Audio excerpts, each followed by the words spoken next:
Thank you, Kayla. You're welcome. Good afternoon, colleagues. It's March the 3rd.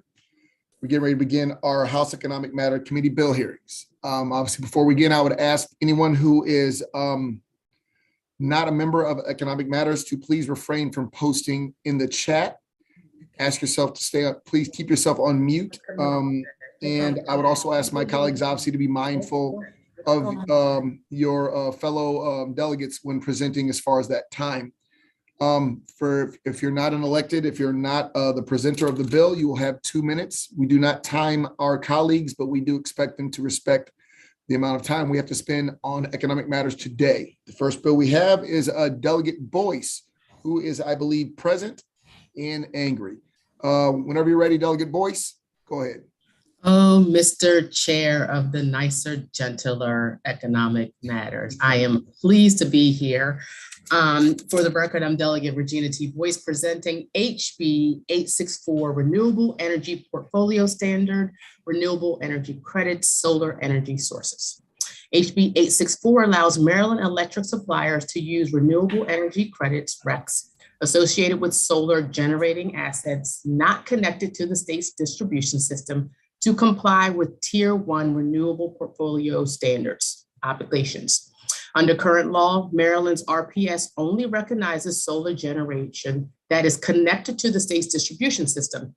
Electric companies use solar renewable credits to comply with the Tier 1 solar carve-out of the RPS. Although it is not 100% accurate, we often refer to this as the in-state solar carve-out. To be clear, HB 864 makes no change to existing Tier 1 solar goals. Tier 1 solar goals remain the same and do not change. Maryland will still have a 14.5% goal for solar in this tier. Again, nothing changes. By solely recognizing solar connected to the state's distribution system, the state loses out on the opportunity to support regional solar and decarbonization of the regional grid. HB 864 allows solar generating assets to receive Tier 1 renewable credits only if the solar plant is located in the PJM region or in a control area outside the PJM region and the electricity is derived into the region. Solar within the PJM region or in a control area outside of the PJM region would be eligible for Tier 1 renewable credits if the electricity is delivered into the region. By allowing electric companies to purchase and retire RECs from solar generators not connected to the state's distribution system, we increase the overall supply of RECs to meet Tier 1 obligations. Increasing the supply of RECs has the ability to make it easier for companies to comply with the RPS and by extension provide lower costs to ratepayers, all while supporting non-emitting green energy. I want to thank the committee for the time and consideration and urge a favorable report for HB 864. I do want to clarify that this is not my realm. I am learning about this second by second, day by day, but I do want to thank the young man who brought this to me, who works at an energy company, who was excited about this opportunity. And by presenting this bill, I had the opportunity to be able to learn a lot more about this. It's incredibly technical. And I certainly thank you for your time, consideration, and patience. Thank you very much, Delegate. Seeing no questions, we'll move on to our first witness, Alexander Khan. Hello, can you hear me? Yes, sir. All right. I'm Alex Cohn. I'm an electrical engineering student at the University of Maryland, and I also work with the Energy Artisans in Ellicott City. And we're a company that works on development of power plants, in particular solar, and also owning and operating those plants. I think climate change is one of the biggest threats to the world today, and increasing our renewable energy is the only path toward a more sustainable future. And as Delegate Boyce just told us about the bill, it would really help to increase renewable energy throughout the PJM region, which includes a lot of the states surrounding Maryland. And it would also help ensure that the solar renewable energy credits, which have a much higher value than the general Tier 1s, are still given to more local plants. This region for renewable energy in Maryland is not a novel idea. Already, more than half of the Tier 1 sources are eligible for Tier 1 RECs as long as they are within the PJM region. And this would just add solar to that list. I believe the environmental benefits from this would be unmistakable. The increase in solar would lead to a decrease in fossil fuel use in states surrounding Maryland, which in turn would reduce the air and water pollution in those areas.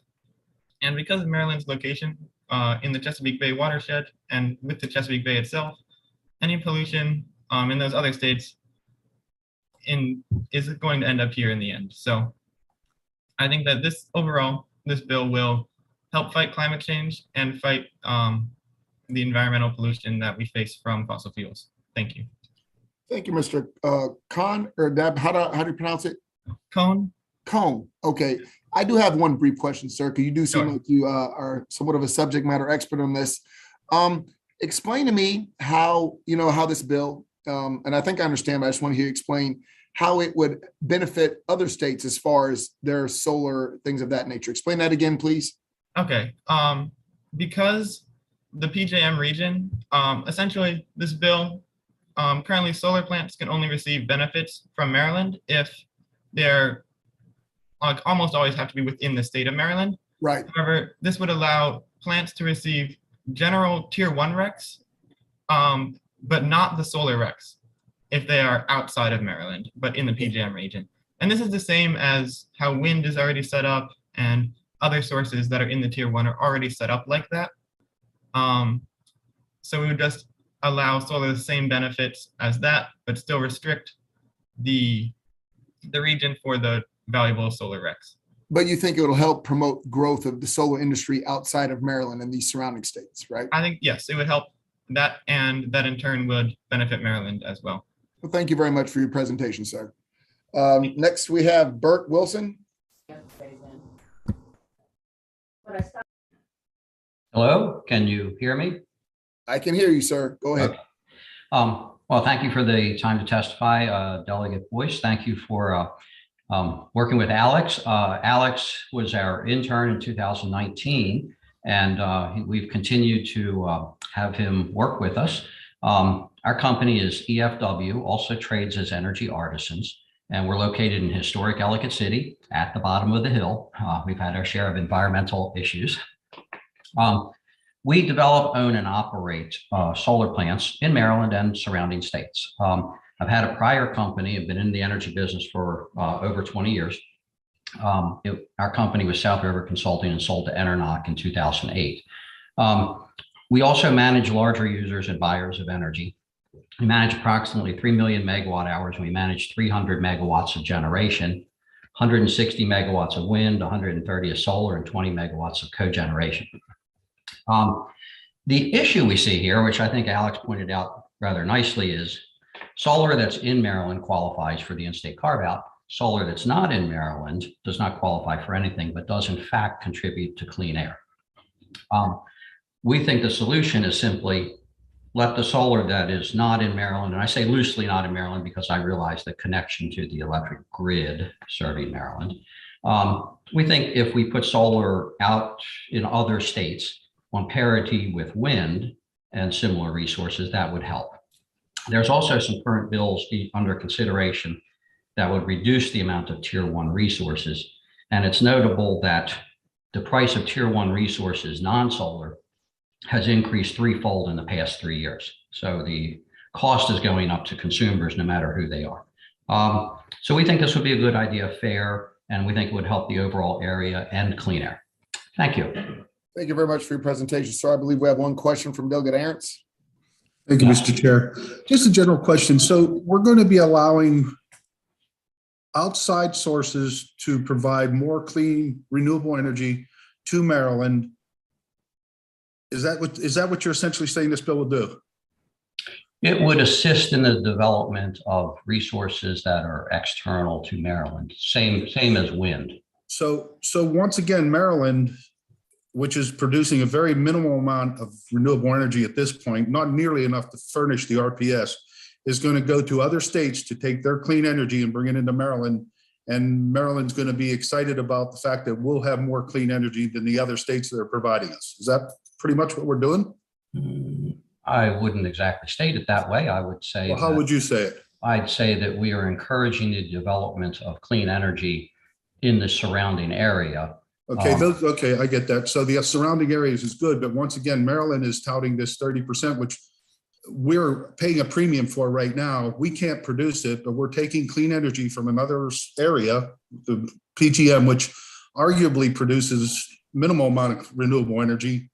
And we're going to take credit for that in Maryland at the expense of the ratepayers. And I believe that's to be true. Isn't that so? No, you're already paying 3 times more than you were 3 years ago. And more than half of that energy for tier 1 non-solar is coming from out of state. And we have a client who also bought wind. Okay, so my point is we are paying a premium for someone else's energy. Thank you very much. And colleagues, please, if we're going to ask a question, I would ask that you at least allow the presenter or person testifying to answer the question. I appreciate the question. I asked a question, I was getting an answer that was not my question, but thank you. Thank you very much. Again, I appreciate it. Delegate Watson, please go ahead. And Delegate Ahrens, could you lower your camera a little bit? We're just getting the top of your head. It's horrible. Thank you. I want to thank you, Mr. Wilson, and for coming. And I know that you're a strong business owner in my district. I was trying to follow what you were saying to Delegate Ahrens. So could you please, if I could ask you to repeat what your point was to his question? Thank you. My point is that we in Maryland buy tier 1 resources from surrounding states. And in large degree, those resources, 50% are from more are from surrounding states. And we do not allow solar that's in another state to count for anything. However, solar provides just as much benefit, if not more, than wind.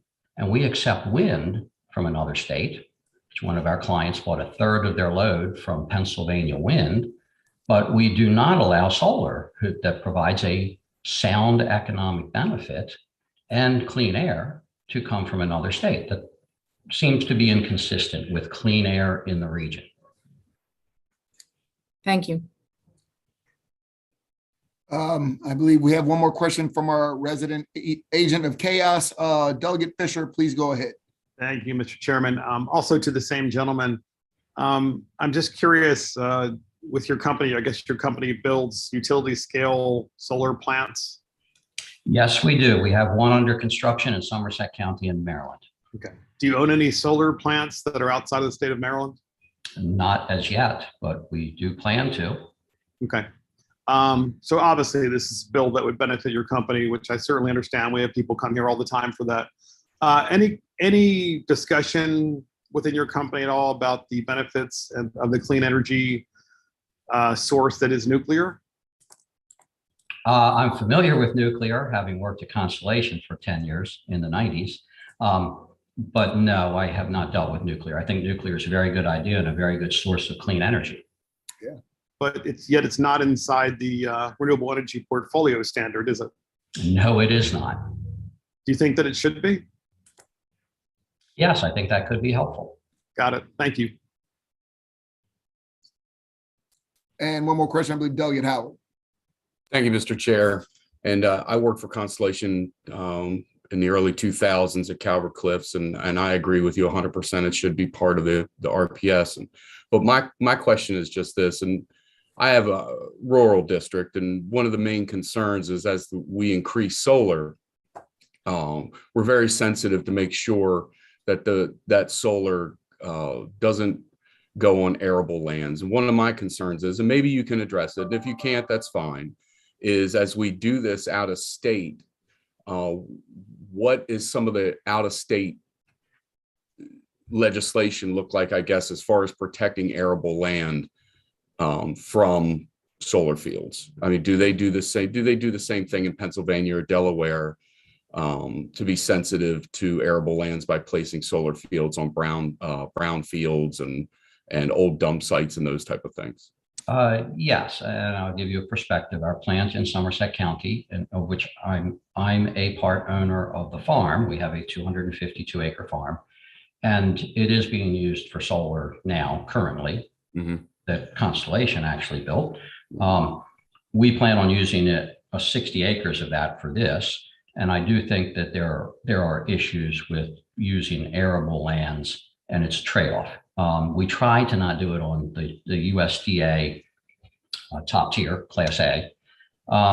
And Pennsylvania, for example, does in fact do it with mines, and so does West Virginia. You get some extra benefits and assistance in doing it in brownfield areas. The trade-off, though, is the cost of construction can go up very quickly in some of those areas. And the cost of solar is almost exclusively about the cost of construction.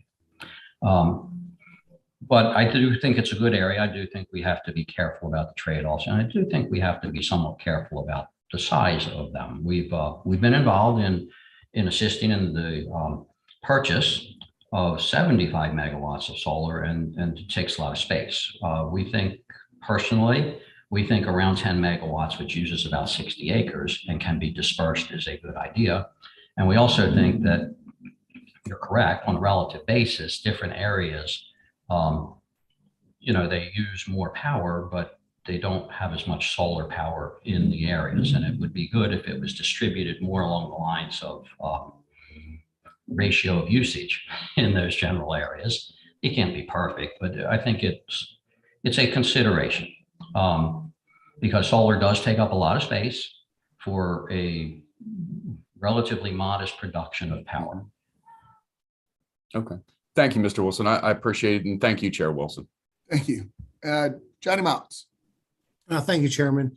Mr. Wilson, you currently produce solar energy in another state and sell it into Maryland. Was that what you testified to earlier? Not quite, but we do have clients. We also manage other people's power assets, and we do manage clients that have solar plants in Virginia specifically. Okay. And we actually sell renewable energy certificates in Pennsylvania. Okay. And then how much solar right now, for solar that's consumed in Maryland, how much of that is from out of state? Well, the renewable energy credits, none of them, other than what might be around the fringes of connected to the distribution grid, could come from out of state. So the brief answer is none. None. Okay. But how much wind energy? Can you break that down for me with the other sectors? How much is coming from out of state? Any wind energy? Well, there's a slight amount of wind energy in Garrett County, but almost all of the wind energy, as a practical matter, comes from out of state. And we have an in-state client, and I won't name them, but you know them. There's an in-state client, and they consume over 200,000 megawatt hours a year. And we bought 70,000 megawatt hours of wind because they wanted to buy cleaner energy, and we had to go out of state. There was no other place to get it. So 100% of our wind energy is from out of state right now? For all practical purposes, yes. And 100% of our solar energy is from in-state? Correct. Okay. Thank you for clarifying that for me. Thank you. Now we have a question from Rick and Polaria, and Delegate Pippy, you might as well line up to go next. Go ahead, Rick. You might as well get all the Republicans out. You're the last one. Yes. Well, thank you, Mr. Brett. One of the things that has always, interested me with these solar panels, because we're doing this to try to save energy and cut down on greenhouse gases. How do you maintain all the land underneath the solar panels? Is that mowed with mowers? I mean, what actually they do? How often does it have to be done? Well, it depends on the site, but there's a crew that will come in and maintain the growth so it doesn't shade the solar panels, but it only has to be done a few times a year. You can graze sheep and some other things. There's some movement to actually use agricultural land in between. We actually are owners of a farm, so we're kind of interested in doing that kind of thing if it's possible. Some of the issues are it spreads out the panels and then you use more land. So it's trade-off. We think trying to be compact as much as you can is a better thing. But there's it's not a high maintenance. In fact, solar is a relatively low maintenance asset. It doesn't require anything like a gas plant does at all, or a wind plant. Wind plants are, fairly high maintenance items too. Right. And I would agree with that. I'm just, since we're supposed to be trying to cut down on greenhouse gases, I often wonder how much greenhouse gas are we creating by having to mow these with conventional mowers and do that type of maintenance on a regular basis that you aren't doing for the same amount of kilowatt hours that you get out of a regular power plant. I do think there's agricultural methods such as grazing that can be used very effectively if planned ahead.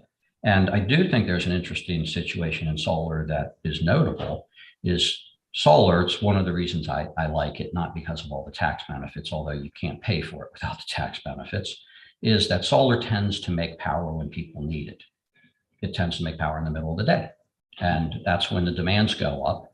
And that power in the middle of the day has a worse environmental profile than the power in the middle of the night, generally speaking. So it tends to be market responsive in what it produces. And to a limit, that makes sense. And that limit is oddly, our calculation is you shouldn't buy any more than 15 to 20% of solar, because then you wind up with problems like California. Gotcha. All right. Thank you. Thank you very much. Delegate Mouts, do you have any more questions? I have to take my hand down. Sorry about that, Chairman. Thank you. Thank you. And Mr. Wilson, I believe that that's all the questions. Thank you very much for your resilience. Thank you very much. The last person we have is Cecilia Plant.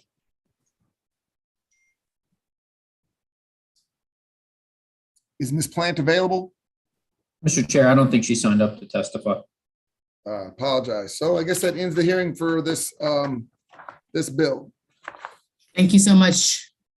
Thank you, Delegate. Thank you. All right, next we have Delegate Kerr.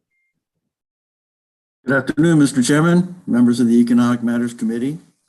I'm Delegate Ken Kerr presenting House Bill 1339, Cybersecurity Critical Infrastructure and Public Service Companies. No government sector, no jurisdiction, regardless of size or mission, is immune to cyber attacks. Just this past year in Maryland, Baltimore County spent $8 million to recover from a cyber attack against their schools. And the state is going to spend about $50 million to recover from the cyber attack against the Maryland Department of Health. These attacks have demonstrated the need to protect and harden our public utilities from these threats. This bill as drafted didn't actually reflect the intent of the legislation, so it's more helpful to consider the amendment rather than the initial draft of the bill. So, for example, as drafted, HB 1339 establishes a grant program with the Maryland Department of Emergency Management to modernize electrical and water utilities cybersecurity capacity. However, after speaking with experts in the field, some amendments have been requested to refine this legislation. I'd like to summarize those for you now. First, the grant program will be struck from the bill and replaced with a mandate for the Department of IT, DO-IT, and the Public Service Commission to collaborate with the Governor's Grants Office and apply for federal grants, especially those made available from the recent federal infrastructure bill, that can be leveraged towards public utility IT systems as well as cybersecurity upgrades and modernization.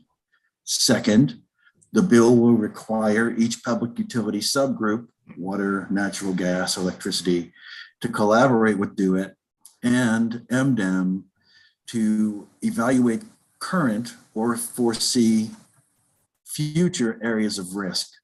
These identified risks will then be prioritized and determined whether they're common to the whole utility sector or if they're unique to specific subgroups. The work groups will then develop a report with a roadmap for reducing both common and unique risks, as well as identified areas of support for the process. Finally, the Public Service Commission will be empowered to contract with the University System of Maryland and Cybersecurity Association of Maryland in order to support this work. And the governor will be required to allocate at least $500,000 for this contract. Utilities will still be required to include cyber resiliency in their service quality and reliability standards to move towards a zero trust framework for their networks and operations, and adopt a cybersecurity plan that complies with National Institute of Standards and Technology standards. As we saw last spring, an attack on the critical infrastructure such as Colonial Pipeline natural gas distribution network can place significant stress on citizens' individual daily lives as well as our broader economy. I also fear that within the coming days, we're going to see in Eastern Europe just how devastating a full-scale cybersecurity attack will be on critical infrastructure and the civilian population in Ukraine. As threats to these systems continue to grow, so must our capacity to prevent and mitigate them. So, Mr. Chairman, I ask now that you hear from my panel, first Marcus Rauschecker and then Sarah Woods. And I thank you for your time and attention, and I hope that we can provide you with all the information you need to issue a favorable report for House Bill 1339. Thank you, Mr. Chairman. Thank you, Marcus Rauschecker. Thank you, Mr. Chair and members of the committee. My name is Marcus Rauschecker. I'm the Cybersecurity Program Director at the University of Maryland Center for Health and Homeland Security.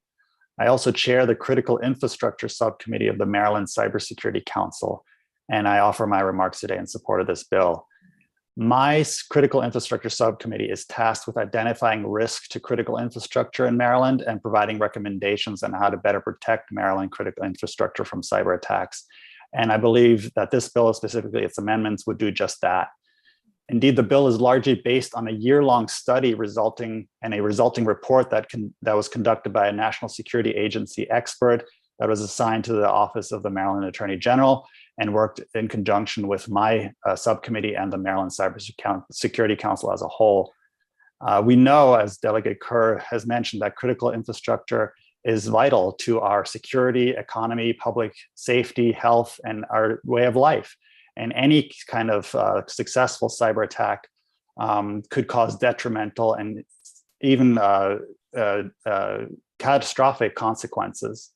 While we have not yet experienced a successful attack on our electric grid, we can imagine pretty easily how devastating such an attack might be. Everything is essentially reliant on electricity. So if any disruption causes a prolonged power outage, we can easily imagine the devastation that could cause. It's important that critical infrastructure in Maryland and in the country as a whole is strengthened.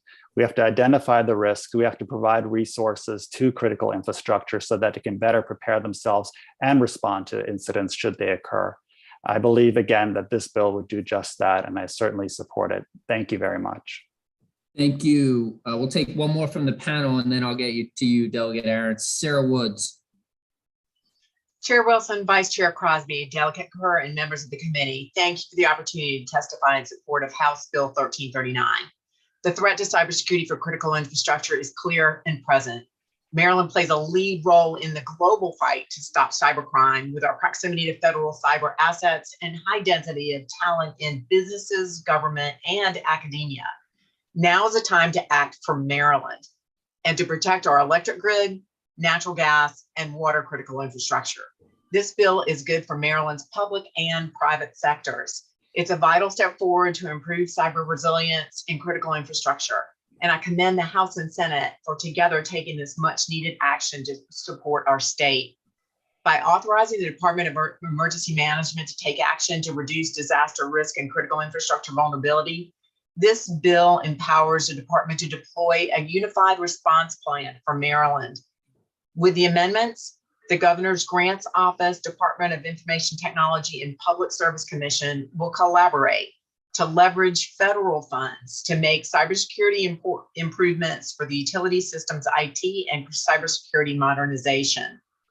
In addition, the state will meet different critical infrastructure sectors where they are.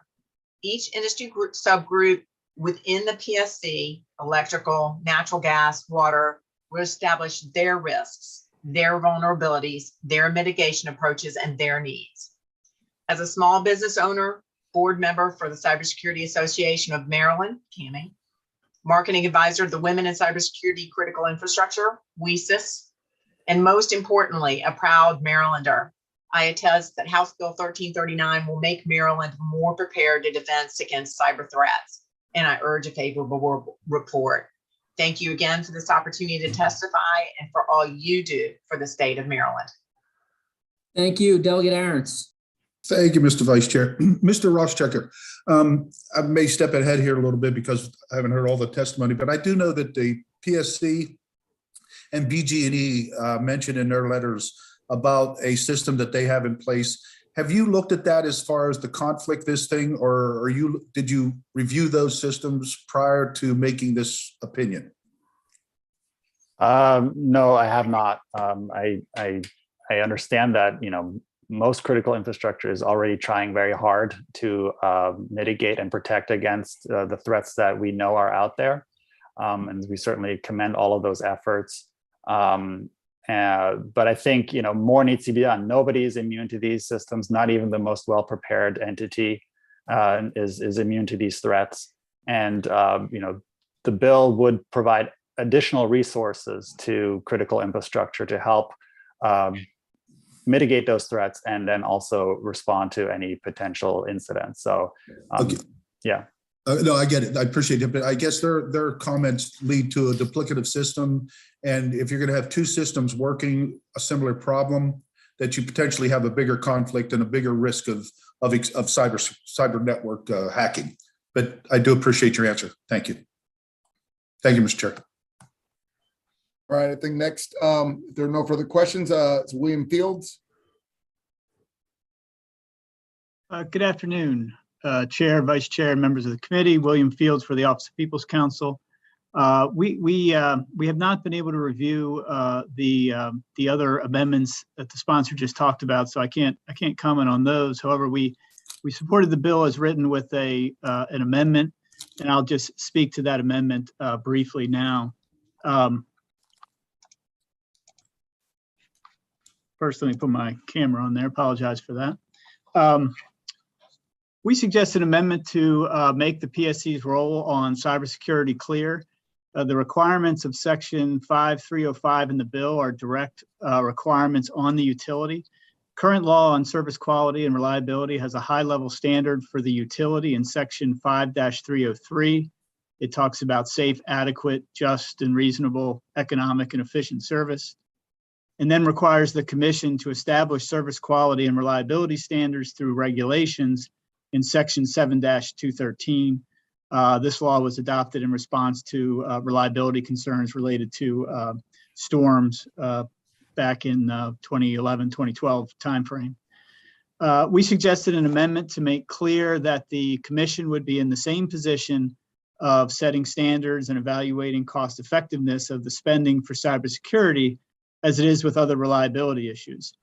We think this will better ensure that the expenditures on cybersecurity are prudent and efficient. Thank you for your attention, and I'd be happy to answer any questions on our testimony. I see one from Delegate Impalaria. Yeah, thank you, Mr. Fields. I guess my concern with many of these things we're seeing nowadays with comments about cybersecurity is these are attacks. These are attacks by foreign agents, foreign governments, foreign criminals, and they're coming from outside the country for the most part. Isn't it better if the federal government oversees these different programs rather than have a large number of programs across the country? Does that leave us more vulnerable, or is it better that they're all coordinated in a military effort? I mean, we don't have one state having one type of National Guard and another state having another type of National Guard. It's all one National Guard that knows how to talk to one another. And that's my concern, that we're wasting money trying to set up individual programs, because utilities, without a doubt, are something that we need to preserve our safety and our protection, especially when you're a state like Maryland with so many military plants. What are your feelings?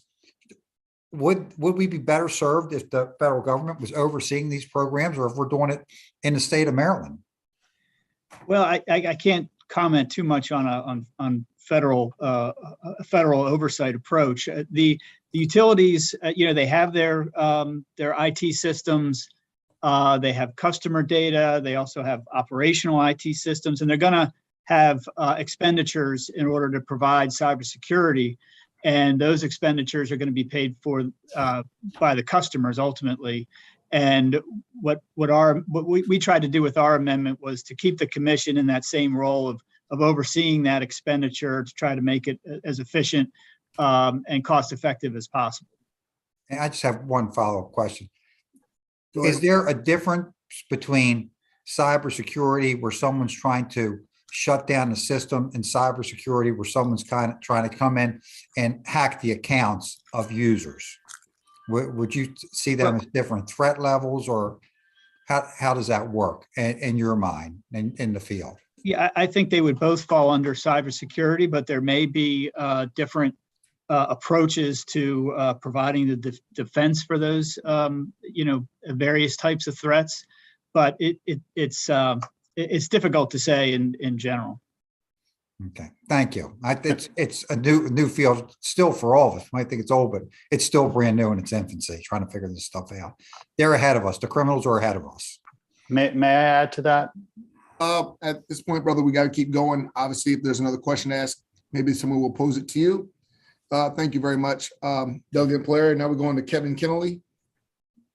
Good afternoon, Mr. Chairman and members of the committee. Kevin Kennelly here on behalf of the Maryland Association of Counties in support of House Bill 1339 with amendments. So we're here today because we view this as part of the larger and broader cybersecurity package that is moving through the General Assembly. There was an ad hoc group that was formed under the Maryland Cybersecurity Council. MACO had a seat at the table there. A lot of good work was done. And we want to make sure that the recommendations that came out of that work group make it into the final package that we have before us in the General Assembly.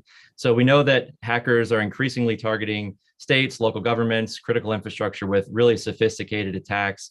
And for local governments, we have a lot of sensitive information. We have public safety, we have essential services, and of course, critical infrastructure that is all vulnerable to those attacks. So we want the state to step up and work with local governments. We see this as a collaborative effort.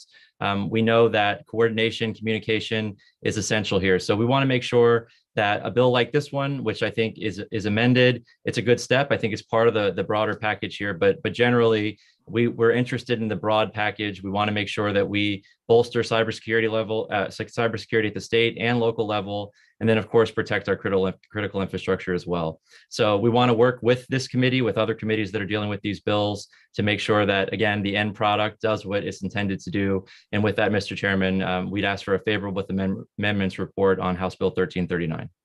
Thank you very much, Delegate Arentz. Thank you, Mr. Chair. Kevin, Mr. Kennelly, was MACO, when you went through this, were you aware of what the PSC was currently doing, the recommendations of BGE and the other providers?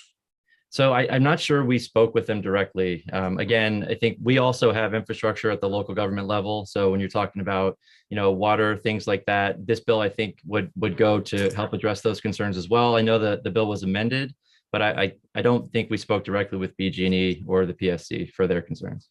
I'm all for cybersecurity. Please understand that. I believe we need to do all we can. Just want to know if we're adding double the bubble. Okay, thanks very much, Mr. Chair. Thank you very much. I believe our last witness is John Borkowski.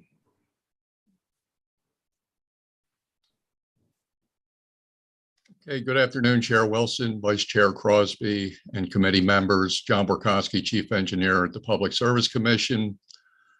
The Critical Infrastructure Act of 2022 sets forth several provisions affecting public utility cybersecurity. And while the bill is well-intentioned, the Commission has several concerns. First, the bill could compromise cybersecurity and critical infrastructure. Now, while the amendment that was discussed earlier by Delegate Kerr strikes the grant program that concerned us because it would require utilities to reveal cybersecurity risk, the bill still also requires utilities to establish plans that could detract from their ongoing cybersecurity improvement efforts. And number two, the bill also provides conflicting direction to utilities because the bill would require creation of standards that could undermine the existing cybersecurity work, including protocols developed by the Commission in 2019 with the issuance of Order Number 89015. And to date, every major utility in Maryland has completed confidential meetings with the commission on the maturity of their cybersecurity programs under these protocols.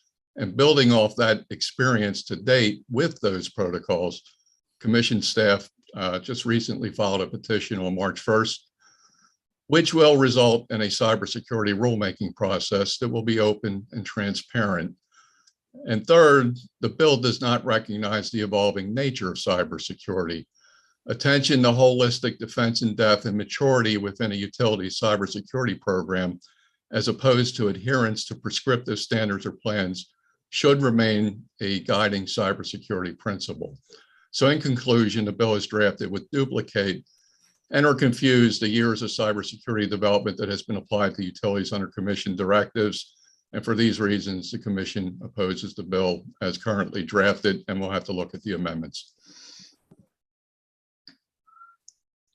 I see we have a question from Delegate Napolaria. Yeah, I think, John, that was the point I was getting at. It's the less people to know, the better, the safer it is. The less it's got to be shared in public meetings, the safer it is. It seems to me like it's more of a national security interest to keep this stuff quiet. And the last thing you want to say is, oh, by the way, we changed our program last week to this. So they stopped working on last week's program. They started working on another one. And that's my concern with all this. The hackers are better at planning how to break in than we are at keeping them out. So the more information we give them, seems like an easier way for them to get in. Would you not agree with that? Would you agree with that? Yes, I totally agree. Confidentiality, to your first point, is really a staple of the commission protocols. We have to have in-person meetings. We can't do it through Zoom, things of that nature.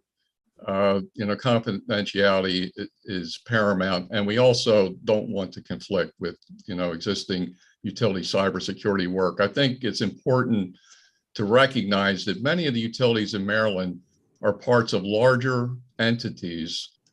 For instance, BGE, Pepco, Delmarva all belong to Exelon, which also has affiliated utilities in Pennsylvania, New Jersey, and Illinois. We got Alta Gas and WGL. We've got NiSource and Columbia Gas.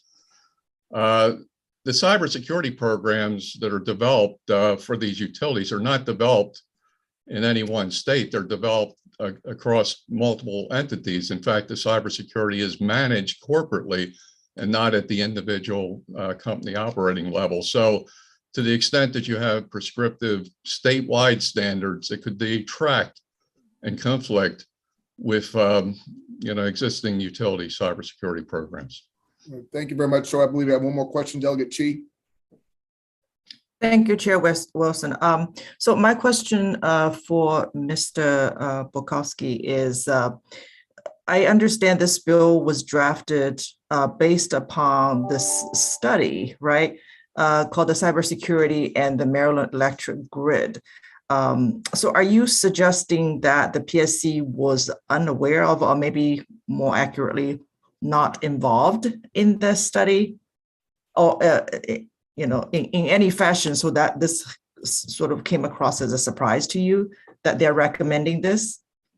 I will say that I was personally interviewed by the NSA fellow who was the main point of contact in developing the recommendations. And I believe there was one other person at the commission who was also interviewed by that particular individual. However, we did not get any prior reviews, or really didn't even see the report. I did not even personally see the report until just a couple of days ago. I didn't even realize it had been published. So no, we did not have input into the final report, although we were interviewed. You were part of the work group. Were you part of the work group? No, I was not part. I was interviewed by the work group. Okay, thank you. Thank you. And that concludes this bill hearing. Next, we have Delegate Jalisi, House Bill 781.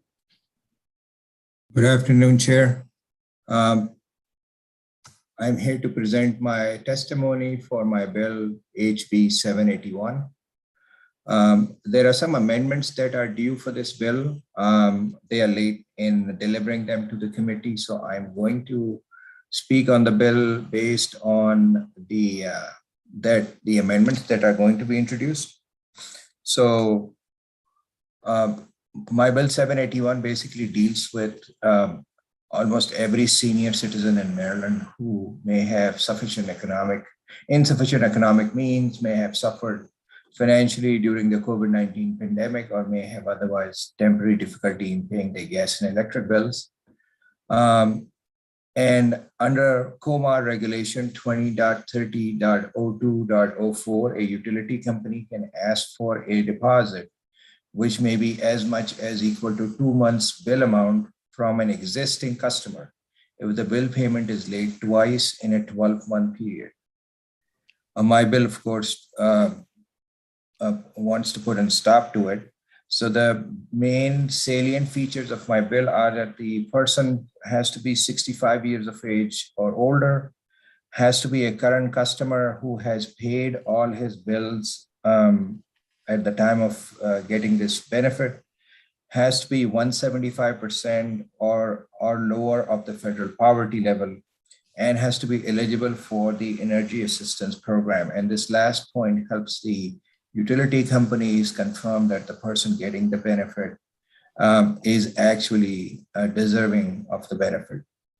So again, my bill 781 prohibits a gas company or an electric company from requiring a deposit from a current customer who's 65 years or older and has an annual income at or below 175% of the federal poverty level. It's basically to prevent homelessness in senior citizens. I got this from a retired school teacher in Baltimore County who was living outside a Dunkin' Donut because not able to pay the deposit for her electric bill compounded the problems, and it got to the point where she was evicted from her house. And it just makes it easier. And I understand that there's already a COMA regulation which gives the same benefit to people 60 or over, which are new customers. So this bill, my bill, only deals with existing customers who have paid their dues, who have paid their bills, but have been for some reason late in getting the payment over to the gas and electric company twice in a given 12-month period. So I hope, and I believe under the current economic situation, when we are still suffering from the economic impact of COVID-19, this bill is very much needed. And so I request the committee for a favorable vote on HB 781. Thank you, Mr. Chair. I believe we have questions. Our first one from Delegate Brooks. Thanks, Mr. Chair.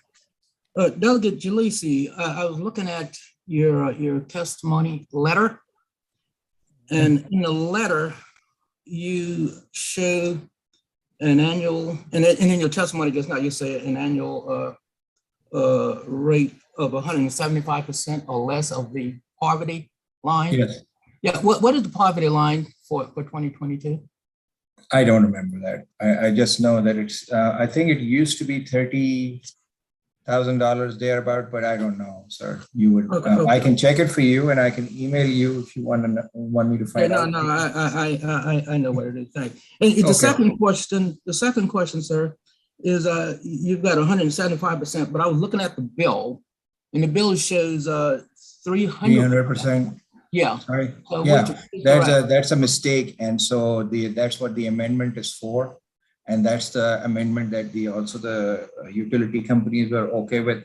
They just late in getting to you. And that is why I said at the beginning of my testimony that when you should get it, or I assume that you would have had it by now. But if you don't have it, then you should be getting it sometime today during this hearing. And that will make this change. And also the other thing which you're not seeing in the bill is that the person receiving the benefit will be certified by the Department of Human Resources as eligible for Maryland Energy Assistance Program. Yeah. Which is also not in the bill, but is in the amendment which you should be receiving. Okay, and finally, Delegate, are you aware that under current law, an individual age 60 or older and applying only for residential service is exempt? Sir, I mentioned it From in my any, test. let me finish, sir. Sure. Is exempt from any cash deposit requirements. All they got to do is prove their age and then that they are living in the property. And then in the absence of any outstanding balance. So with your bill, wouldn't that be putting that particular ratepayer in a less desirable position? As I mentioned in my testimony earlier, that portion of the COMAR only deals with new customers. My bill deals with existing customers who have fallen on hard times and have been delayed in making a payment twice in a 12-month period. What you're quoting is for new customers, and you're right, anyone who's 60 years or older and applying for the first time for a utility connection has certain benefits, but the same benefits are not offered to existing customers. So if you or I am a homeowner that has lived in our home for 20 years and we've been paying our gas and electric utility bills for 20 years, if we are late twice in a 1-year period, then we do not get the benefit that a new customer gets under the COMAR regulation. And I'd be happy to cite the COMAR regulation that differentiates what you're asking and what I'm saying. So under COMAR regulation, what you're saying, what you read in the bill or in that's a mistake in the fiscal note, and they're supposed to correct it also. But again, they haven't so far. The COMAR regulation that you're referring to is 20.30.02.02. And what I'm trying to change is 20.30.02.04. So there are two different regulations. They are very close to each other, and I understand that it can be confusing. But as I mentioned in my testimony in the beginning, my bill only deals with current customers, and I feel it's patently unfair for someone to have lived in their home for 20 years, have paid all their bills that are due to them, and then be late twice. And it happens to senior citizens a lot of times more than the younger people, because our senior citizens do not do online bill payment. They send in a check.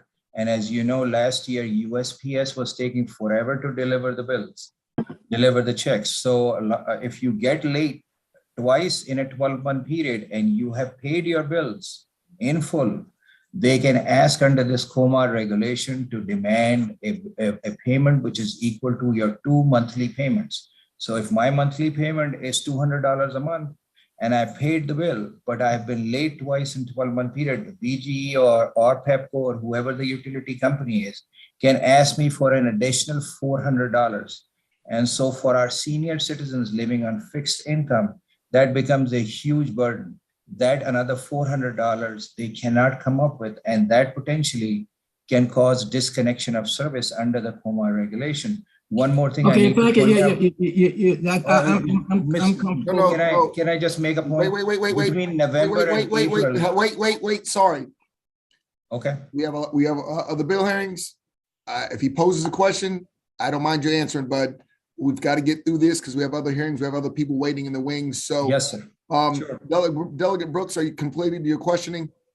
Just one final thing, sir, Chair, and I'm done. Just for the benefit of committees, during the months from November 1 through March 31, no individual's utility can be shut off or terminated. Yeah. Thanks, Chair. Can I answer this? No. Okay. Delegate, I appreciate it. It was not a question posed. We understand the intent of your bill. I believe Delegate, we have other individuals. I think Delegate Pippi now has a question. Sure. Thank you, Mr. Chair. Delegate, just one quick question. I was trying to understand the difference between having late payments in the past and still having payments outstanding. Because when I read some of the committee testimony, when I read the fiscal note, they said one of the issues was that if you had a bill that was outstanding. So can you please briefly, succinctly, just clarify, does your bill waive a deposit even if someone has a bill that's currently outstanding? Because that's what it seems the concern is in a lot of the fiscal note and the testimony. Thank you, Delegate, for asking this question. And that is a mistake in the fiscal note. And I've asked them to correct it. They've promised that they would be submitting a correction. And no, my bill says that they have to be fully paid for their past due bill.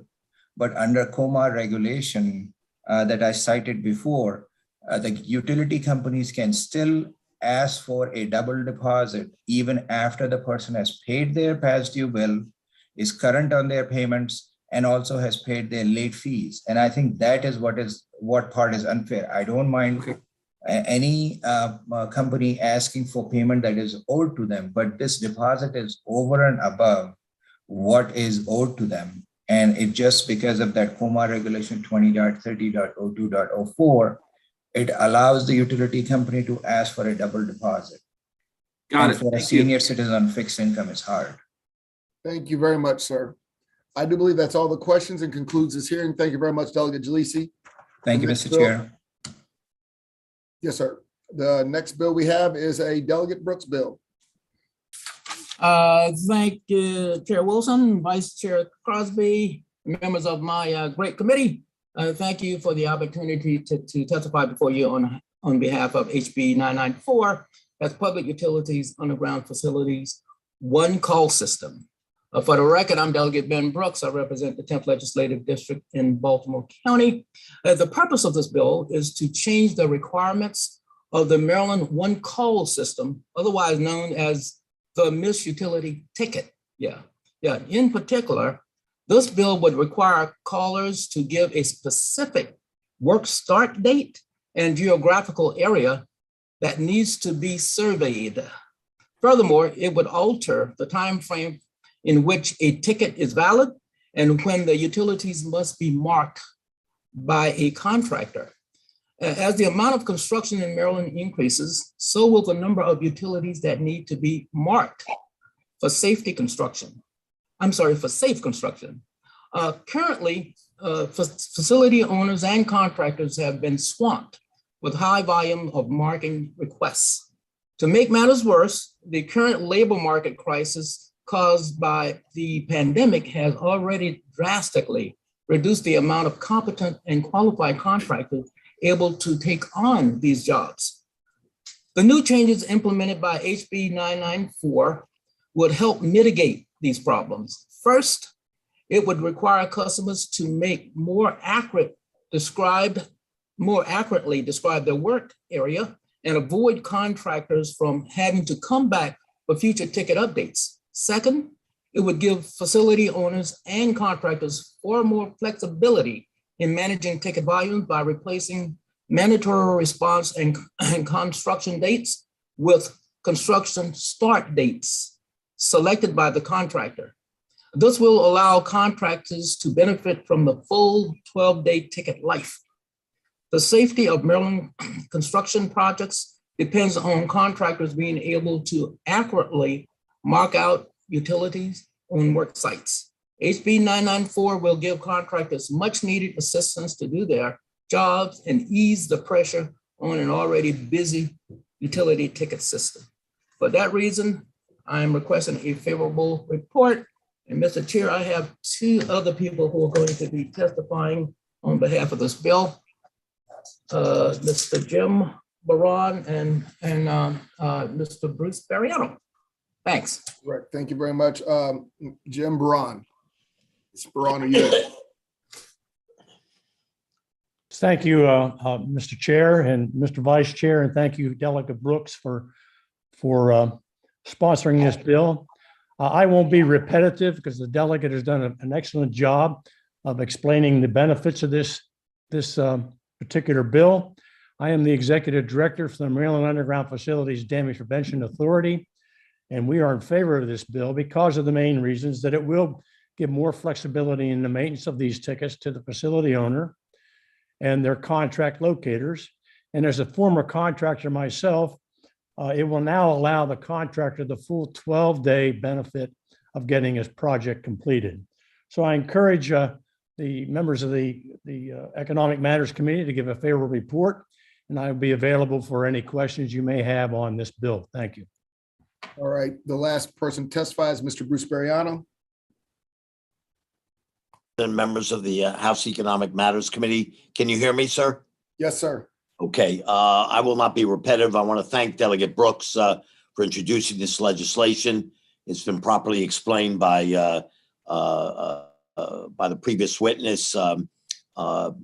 Clearly, this is giving flexibility to the situation that there's a tremendous demand for more tickets to be processed and also for markings, and a shortage of qualified trained markers, as well as an overload of work by contractors. So with these amendments to the bill, gives great flexibility so that the ticket can start at the appropriate time. The ticket life is still the same. It can be tracked. The markings are still necessary. So it's just giving flexibility to deal with the changes in the marketplace that have occurred since COVID and probably will continue. And you do have amendments, Mr. Chairman, that Delegate Brooks has submitted that would go with this bill. Would urge a favorable report. Thank you very much. Thank you. That concludes the hearing for House Bill 994. Next, we'll go to House Bill 998. Delegate Carey. Thank you, Mr. Vice Chair. Good afternoon. Good afternoon to members of the committee. For the record, I'm Delegate Ned Carey, and thank you for the opportunity to present House Bill 998. House Bill 998 addresses access to energy assistance grants for seniors. For the purpose of this bill, a senior is defined as anyone 60 years of age or older. Now, you should know that grants available to pay for the utility bills of qualifying seniors have significant positive impacts on their health, welfare, and housing security. Currently, 41% of Marylanders eligible for energy assistance grants are 60 years old and above, yet only a little more than a third of the seniors that apply actually have access to the funds because of incomplete applications. The application process is cumbersome, has too many obstacles to successful completion and submission. Some of the biggest hurdles are the requirement of individuals to physically go to the OHEP office and to provide backup documents that the individual may not have on hand. This bill provides customer service call centers to help seniors navigate the paperwork and the process for submitting an application to the OHEP system. 211 will provide 4 designated centers in Maryland. There will be a Southern Maryland, Eastern Shore, Central Maryland, and Western Maryland. This service will assist seniors with the entire process. Among other things, the call center will process the paperwork and work with the local OHEP offices. They will work with the applicant to help them understand and answer applications questions correctly, help them obtain missing documents, provide a telephonic signature, which is necessary in the cases where an individual can't get transportation to an OHEP office. In summary, the bill ensures that anyone over 60 that is eligible is able to access public funds available to them to assist with paying their bills and keeping them from making a decision between utilities and other essentials such as food and medication. For this reason, I request a favorable report for House Bill 998. And I have my panel member, Ms. Cindy Carter of the Cancer Support Foundation, waiting to go, Mr. Vice Chair. I got you. Next up, Cindy Carter. Good afternoon, Vice Chair Brian Crosby Committee. I'm Cindy Carter, Executive Director, Cancer Support Foundation and co-founder of Critical Medical Needs Program. I'm here today in support of House 998. I want to give a special thanks to Delegate Carey for his leadership in this important program. This bill is a result of working with a group of 20 community people, organizations, utility companies since last May to come up with a solution for our seniors, trying to make it equitable across the state so all of our seniors can age safely in place. We chose 211 to work with them because they have a proven call center system. They answer the phone and they have the desire and ability to process and take care of people's challenges.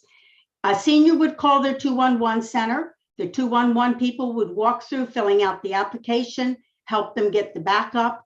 If they are homebound, then we would be able to get a home visit, to get the information. The senior would not have to go anywhere because it would be telephonic signature allowed, the same as there is now with the critical medical needs program.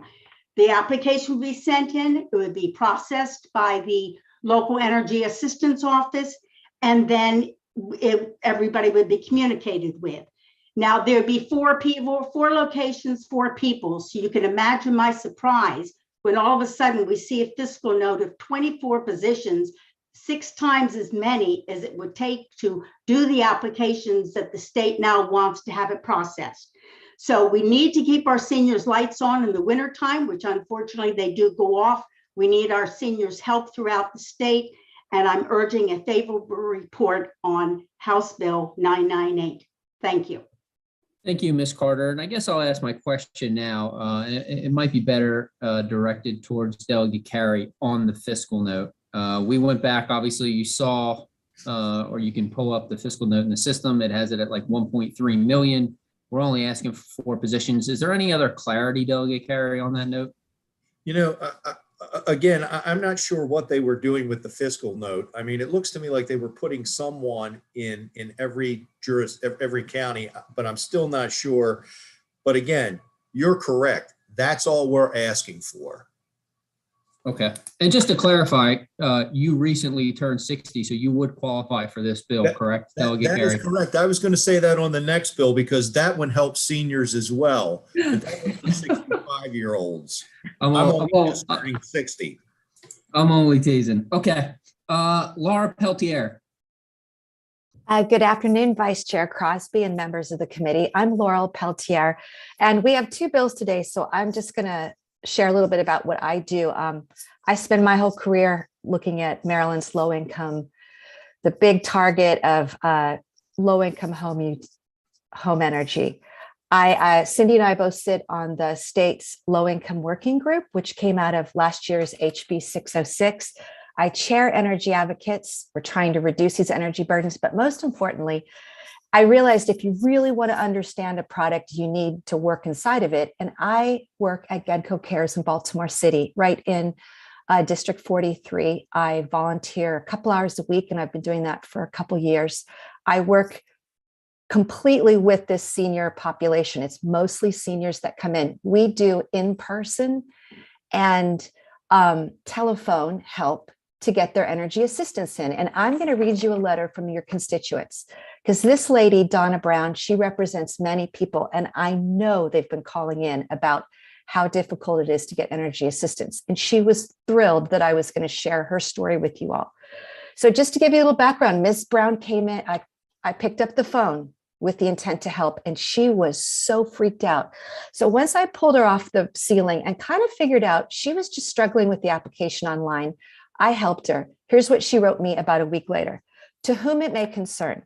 Hi, I'm Donna Brown. I'm writing this letter on behalf of people such as myself, finding it really difficult to fill out an application for BG&E Help online. I only have one more sentence. I want you all to know how much it really meant to me to know that someone took the time and listened to my needs, because the last 2 weeks have been nothing but hell, knowing if my BG&E was going to be turned off. So I'm going to share with you what I did. I just answered the phone with the intent to help her. And I helped her fill out her application. She sent me her documents via email, and I had it into the state within maybe 6 to 7 minutes. And this service is really important because our state is trying to migrate everything to online. It just doesn't work for many people, not only just seniors. But this bill is so critical because it would be a consistent product across the state, and it would keep people's power and lights on. So thank you. Any questions? Very supportive of this bill. Thanks. Thank you, Ms. Peltier. Delegate Employer, your hand went up kind of as I made that transition. Do you have a question? No, I just, in this new world, we must be very careful when we make these terms seniors, because I don't feel like a senior. I feel young. I play golf with a 90-year-old. He feels young. So there are much better terms as much more intelligent, much more experienced people. We just shouldn't use this term. And I see the nice young lady, Cindy, shaking her head. Yes, it's not our fault that you're young and immature. And we're, so, and I'm sure there's more on the committee that would agree with me. Yeah. So we should just be very careful with the terms we use. That's all I'm saying. Thank you. Welcome back, Mr. Chair. We'll go to Tammy Bresnahan. Good afternoon, Mr. Vice Chair and members of the Economic Matters Committee. I'm Tammy Bresnahan. I'm the Director of Advocacy for ARP Maryland. You know that as many times as we come in here, we're worried about the cost of energy. Home energy costs are a major expense for U.S. households and especially for people on fixed incomes. You have my written testimony. You've heard eloquent. I think it's a brilliant idea to have 4 hubs across the state. Let me just tell you, I have a cousin who lives in Crisfield, Maryland. She's 69 years old. She has macular degeneration. And you know what that means? She has limited driving abilities. She has to go into Princess Anne, which is over 22 miles one way, for her to go to Shore Up to apply for energy assistance. She makes $400 a month in Social Security payments and rents a room, Airbnb, 3 or 4 months out of the year when Crisfield's busy during the summer months for another $5,000. So you know what that income is. And this would be a major help to her and other people in those areas where they have to travel large distances. The fiscal note, again, 20 more people is not needed. It is a hub. They're going to answer the phone. They're going to help them fill it out. I was talking to her this morning. They denied her 1 year because she forgot to add a document to the when she went back in there and had to drive all the way back to Crisfield. So we're talking about 44 miles and then another 44 miles. And so that's 88 miles just to get energy assistance. So we asked for a favorable report on House Bill 998. We applaud Delegate Carey for taking this up and making it possible for people to have energy assistance. Thank you. Thank you, Delegate Rogers. Thank you, Mr. Chair. So I too want to thank my colleague Delegate Carey for bringing this bill. And Ms. Bresnahan, a personal point of privilege, and I know that everybody on the committee can't say this, but I proudly carry my AARP card and I proudly get my 15% discount at Denny's. So thank you for all that AARP does. And for those members who don't have their membership or aren't old enough to get, it'll be there for you when you get ready. You're welcome. And we call them 50 plus, Delegate Impalaria. Okay, that concludes the hearing for House Bill 998. And continuing with this theme, we'll go to House Bill 1001, Delegate Carey. Thank you, Mr. Vice Chair. Good afternoon, members of the committee. For the record, again, Delegate Ned Carey here to present House Bill 1001. Like House Bill 998, Delegate Impalaria, this bill will help people who are seniors as well.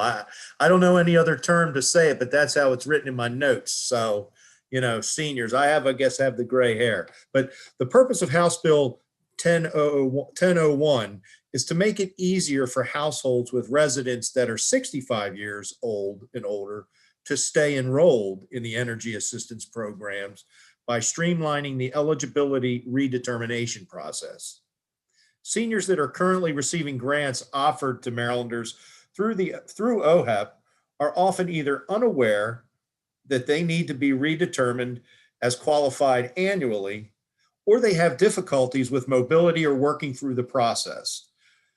The process this bill proposes is currently outlined in the OHEP 2021 operations manual and already in practice in a number of the local OHEP offices. What we want to do is codify this into law to ensure uniformity across all of OHEP so that all of the local OHEP offices around the state are following this process.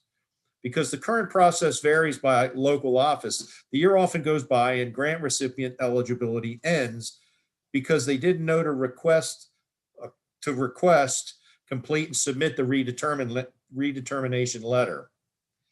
If they do follow the process and they remain eligible each year, they must start the application process over again after the 3rd year.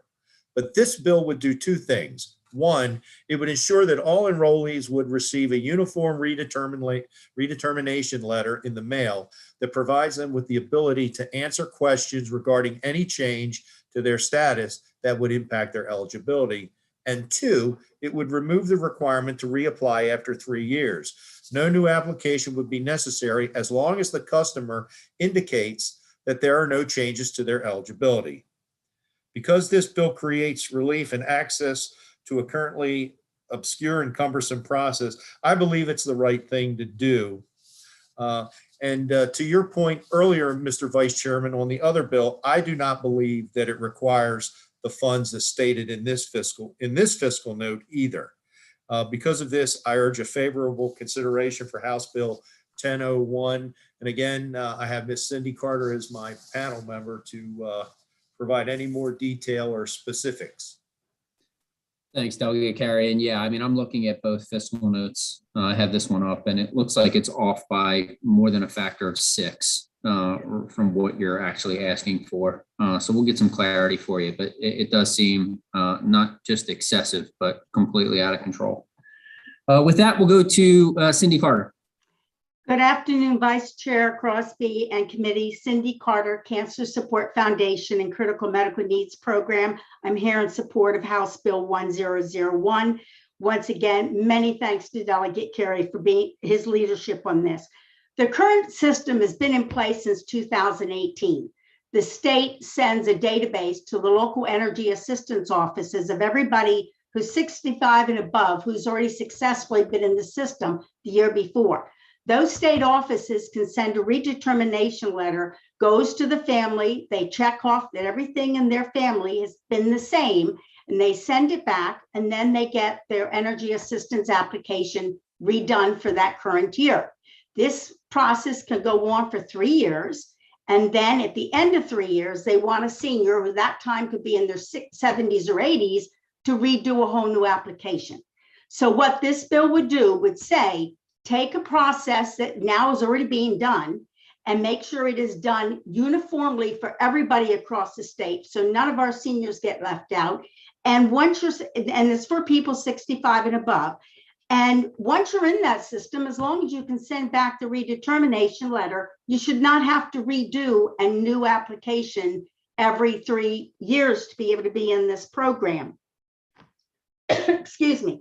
Once again, I was shocked when I saw the fiscal note of 23 positions that are brand new positions for a process they've already been doing since 2018. So there again, I do not understand why they need all these people when they've already been doing it for most of the offices across the state since 2018. I am here to urge a favorable report for House Bill 1001. Thank you. Thank you, Laurel Peltier. Hi, committee. So I have another story. So this is an application and all the supporting documents. This is what all your constituents really have to bring in every single year. And what's interesting is so many of them, if you're 65, 70, 76, 82, I've helped all these older folks. I call them older adults because I'm one as well, is why are we asking them to go in every single year and redo the application? They generally do it on paper because it's incredibly complicated to do it online. Drive in and basically say everything's the same. I have a fixed income. I'm not working at Amazon. That's been my joke as I keep redoing everybody every year is like, are these guys working on Amazon? I mean, nothing has changed. What's cool about this is it makes it consistent across the state that everybody will get a redetermination letter in every single jurisdiction, which isn't happening right now. And this whole set of folks, our older adults, won't be going and visiting the offices over and over and over. So it's actually seems to really reduce the amount of administration. So it seems a brilliant idea. It's basically auto-enrolling your seniors to keep the lowest income seniors. I want to tell you their average income is $16,000 a year to keep their heat and lights on. So thank you for a favorable vote. Thanks. Thank you. And the final witness is Tammy Bresnahan. Hi, good afternoon again. This is Tammy Bresnahan with AARP Maryland, and we are in favor of a favorable report for House Bill 1001. You know, back in the 80s when I started my career, and I am dating myself, I've worked in 5 local departments of social services. So I had a state career before going to AARP. In those, I did family investment programs, which are entitlement programs, which require people to come back every 6 months for redetermination hearings. And if somebody told me back in the 80s that I didn't have to do a redetermination every 6 months for that client, that they could send in a piece of paper. Now, I'm not saying that we should do that for some of the other welfare programs or even Medicaid. However, but for this program where a senior has very limited income, it's pretty steady, you know, from their 60s all the way through to their hundreds, that they can't fill out a piece of paper and say there's been no change. You know, there are ways that people can find out if there's changes, but this seems to be a brilliant idea. And again, the department putting, you know, needing 23 additional people, to me, if that caseworker does not need to do a redetermination hearing, it should free up a lot of the paperwork that they have somebody come back in, make copies of all the, you know, the documents that this person has brought in. And so I question the fiscal note as well. Again, we applaud Delegate Carey on putting these bills in to help our older population. And we ask for a favorable report on House Bill 1001. Thank you. Thank you. And that concludes the hearing for House Bill 1001. I'd like to thank everybody for coming today. And we have subcommittee chairs meeting at 3:30. Thanks and have a great day.